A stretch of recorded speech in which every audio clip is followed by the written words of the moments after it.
लगा बैठे थे कि अब हम कुछ नहीं कर सकते, तो हमें हमारी सोच के आगे भी शक्तिहीन हो गए थे। क्यों नहीं कर सकते थे? निराशा ने हमारे ना करने ही नहीं दिया, क्योंकि करने से पहले मुझे आशा होनी चाहिए थी ना। लेकिन इस निराशा से निकालता कौन?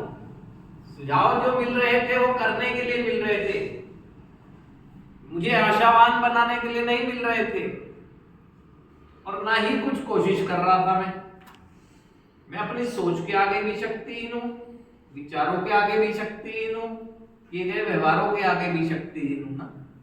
चाहता नहीं हूं, चाहता तो मैं अच्छा ही हूं, लेकिन कर नहीं पाता हूं।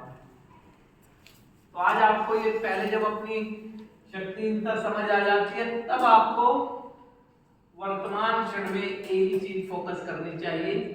क्योंकि देखो, अगर एक ही चीज पर एकाग्र करेंगे तो टारगेट अचीव होगा।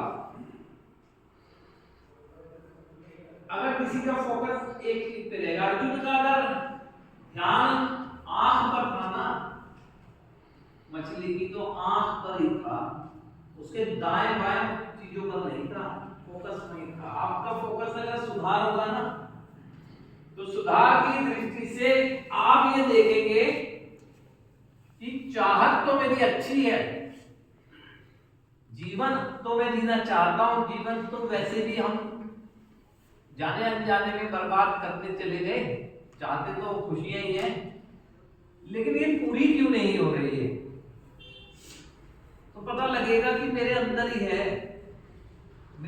है वो चीज ना, जिसने मुझे निराशा से भरा हुआ है ना उम्मीद सा लगने लगा है मुझे ना, लगने लगा है कि मैं कुछ नहीं कर सकता।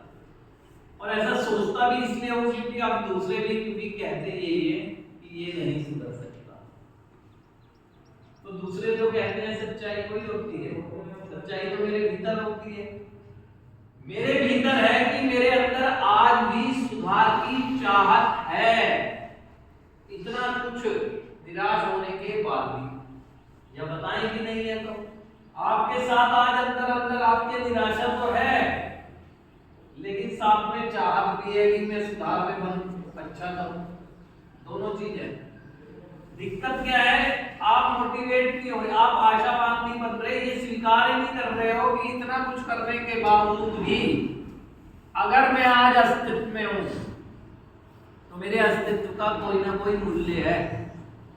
अगर आज के दिन में एक अच्छे मार्ग पर आकर खड़ा कर दिया गया हूं ईश्वर कृपा से, तो मेरी जिंदगी के लिए मुझसे बेहतर मेरा ईश्वर जानता है।